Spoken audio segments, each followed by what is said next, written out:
এখানে আমরা একটি হলুদ চতুর্ভুজ দেখতে পাচ্ছি, আর আমি এটিকে সবুজ রঙের বর্গ দ্বারা পূর্ণ করে ফেলতে চাচ্ছি। এখন প্রশ্ন হলো, এই হলুদ চতুর্ভুজটি সবুজ রঙের বর্গক্ষেত্র দ্বারা পূর্ণ করে ফেলতে কতগুলো বর্গক্ষেত্র দরকার যাতে তারা একটি অপরটির সাথে পাশাপাশি অবস্থান করে? আমরা শুরু করি। আমাদেরকে দেয়া হয়েছে 1, 2, 3, 4, 4টি বর্গক্ষেত্র। আমরা আরও কতগুলো বর্গক্ষেত্র নেই। আমি এখানে একটা রাখলাম, এখানে আরেকটা রাখলাম। তাহলে আমি মোট 1, 2, 3, 4, 5, 6, 6টি বর্গক্ষেত্র এই চতুর্ভুজটির মধ্যে রাখলাম। তাহলে চতুর্ভুজটি পূর্ণ করতে 6টি বর্গ দরকার হলো।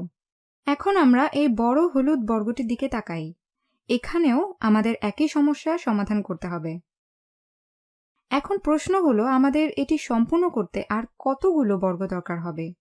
আমরা শুরু করছি। এই যে এখানে কিছু ফাঁকা জায়গা আছে। এই মাপের আরও কতগুলো বর্গক্ষেত্র দ্বারা এটি পূর্ণ করার চেষ্টা করি। আমি প্রথমে বর্গক্ষেত্রগুলো আঁকব, তারপর গুনতে শুরু করব।